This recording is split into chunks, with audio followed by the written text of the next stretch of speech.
राधे राधे भक्तों, आज हम सुनेंगे गणेश चतुर्थी व्रत कथा। एक नगर में एक मालिन रहती थी।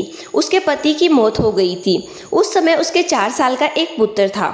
उस मालिन की सास बहुत ही कठोर हृदय वाली स्त्री थी।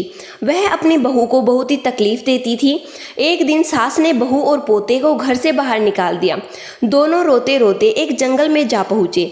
वहाँ जाकर एक बड़े से पेड़ के नीचे बैठ गए। वहाँ से थोड़ी ही दूरी पर एक गणेश जी का मंदिर था।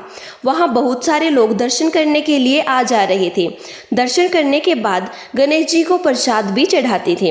फिर वह प्रसाद सबको बांट देते थे। इस प्रसाद से ही माँ बेटे वहाँ पर अपना गुजारा करने लगे। धीरे धीरे वो दोनों गणेश जी की पूजा पाठ में लग गए। एक दिन उन्होंने सोचा, क्यों ना हम जंगल में फूल लाकर यहाँ से बेच देते हैं। जो लोग पूजा के लिए आते हैं वह लोग फूल तो खरीदेंगे, जिससे हमारा गुजारा भी हो जाएगा। तो माँ बेटे ने यह सोचकर रोजाना जंगल से फूल लाते और उनकी माला बनाकर बेचने लगे।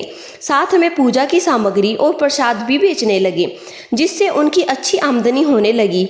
गणेश जी की कृपा से आमदनी उनकी बढ़ने लगी। जल्द ही उन्होंने एक मकान बना लिया और एक छोटी सी दुकान भी बना ली। एक दिन राजा की बेटी, जो मंदिर में रोजाना पूजा करने के लिए आती थी, उसने मालिन के बेटे को देख लिया और देखते ही राजकुमारी तो उस पर मोहित हो गई और उससे विवाह करने की सोचने लगी। उसने अपने मन की बात अपनी माँ से कही तो उसकी माँ ने कहा, बेटी, यह तो मालिन का बेटा है और तुम एक राजा की राजकुमारी हो। यदि तुमने उससे विवाह किया तो तुम्हारी और तुम्हारे पिताजी की बहुत बेइज्जती होगी। लेकिन राजकुमारी पर अपनी माँ की बातों का कोई असर नहीं हुआ। वह तो बस अपनी बात पर अड़ी थी। उसने कहा कि मैंने तो प्रतिज्ञा कर ली है कि मैं उसी से विवाह करूंगी। अब माँ, तुम ही जाकर राजा को सारी बात बताओ। तो जैसे ही उसकी माँ ने राजा से कहा तो राजा ने मना नहीं किया और विवाह के लिए तैयार हो गया। बड़ी धूमधाम से अपनी बेटी का विवाह मालिन के बेटे के साथ कर दिया। मालिन ने सबसे पहले बेटे बहू को गणेश जी के मंदिर में ले जाकर पूजा पाठ करवाया और गणेश जी का आशीर्वाद लिया।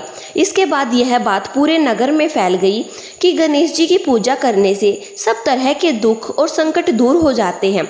यह सुनते ही नगर के सारे लोग उस मंदिर में आने लगे, जिसे मालिन और उसके बेटे की बिक्री और ज़्यादा बढ़ गई थी। और उधर उसकी सास के बुरे दिन आ गए। अन्नदाता उससे बहुत ज़्यादा रूठ गए और वह भूखी मरने लगी। उसे 2 वक्त का भोजन तो दूर, अनाज का दाना भी नसीब नहीं होता था। तो वह अपने इस दुखी हाल को लेकर वहाँ अपने घर को छोड़कर निकल पड़ी और गणेश जी के मंदिर में जा पहुँची। वहाँ अपनी बहू और पोते को देखकर बोली, बेटा, मैं बहुत ही दिनों से भूखी हूँ। मुझे रोटी कपड़ा दे दो, इसके बदले में मैं तुम्हारा सारा काम किया करूँगी। तो लड़के के उस पर दया आ गई और उसने उसे काम पर रख लिया। लेकिन उसने अपनी दादी को नहीं पहचाना था। जब मालिन घर पर आई तो उसने देखा, यह तो मेरी सास है। वह अपनी सास से बोली कि सासू माँ, आप यहाँ कैसे? तो सास ने अपने पोते की तरफ इशारा करते हुए कहा, मेरी इस सेठ जी के यहाँ नौकरी लग गई है। तो बुढ़िया की बात सुनकर उसकी बहू बोली कि माँ जी, यह आपका पोता है और यह आपका ही घर है। यह दुकान भी आपकी ही है। जब आपने हमें घर से बाहर निकाला था तब गणेश जी ने हमारी रक्षा की थी। और बहू की बात सुनकर सास बोली कि बेटा, मेरी करनी मैंने भोग ली। तो बहू बोली कि सासू जी, अब आप हमारे पास ही रहो और पोते का सुख देखो। तो बहू की इस तरह की बातें सुनकर उसकी सास की आंखों में आंसू आ गए और वह सोचने लगी कि मैंने इनका कितना बुरा हाल करके इनको घर से बाहर निकाला था। यह भी नहीं सोचा कि यह कहाँ पर जाएंगे और क्या खाएंगे। और फिर भी आज मेरी बहू कितनी अच्छी है।